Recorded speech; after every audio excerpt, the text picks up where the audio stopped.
The legend lives on from the Chippewa on down to the big lake they call GITCHE. The lake, it is said, never gives up her dead when the skies of November turn gloomy. With a load of iron ore, 26,000 tons more than the Edmund Fitzgerald weighed empty.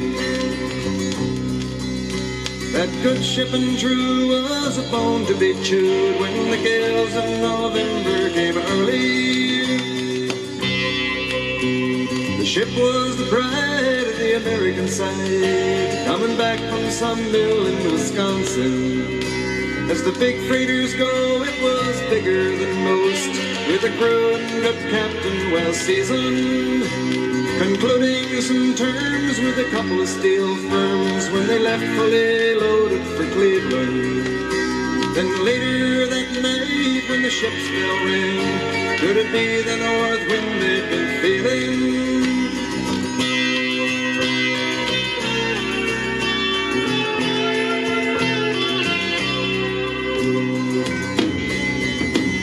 The wind in the wires made a tattletale sound, and the wave broke over the railing.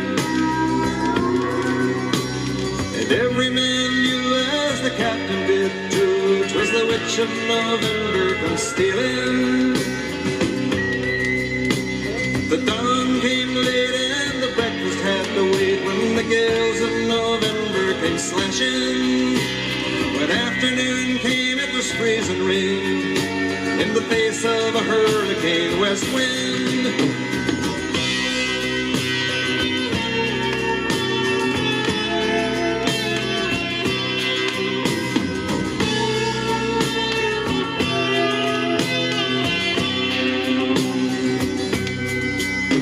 When supper time came, the old cook came on deck saying, "Fellas, it's too rough to feed you." 7 p.m. a main hatchway gave in. He said, "Fellas, it's been good to know ya." The captain wired in, he had water coming in, and the good ship and crew was in peril.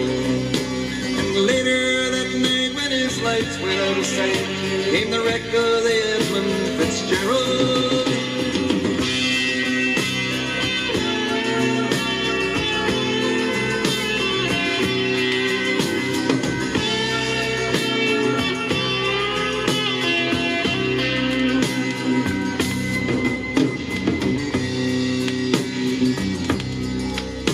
Does anyone know where the love of God goes when the waves turn the minutes to hours?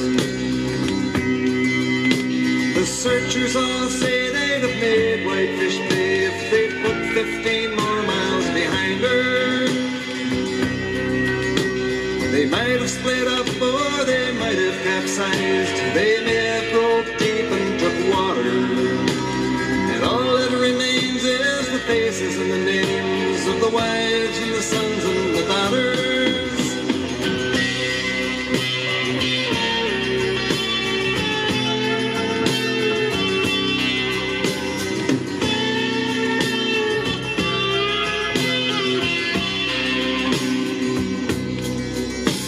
Lake Huron rolls Superior sings in the rooms of her ice-water mansion. Old Michigan steams like a young man's dreams. The islands and bays are for sportsmen.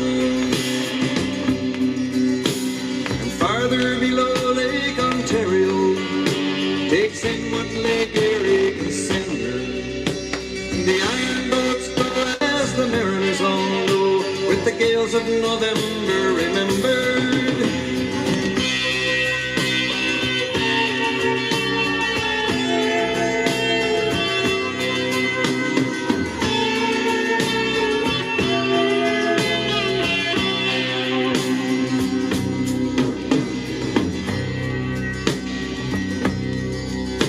In a musty old hall in Detroit, they prayed in the Maritime Sailors' Cathedral.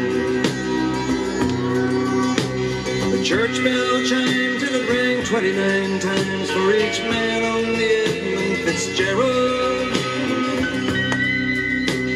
The legend lives on from the Chippewa on down of the big lake they call GITCHE. Superior, they said, never gives up for dead when the gales of November come early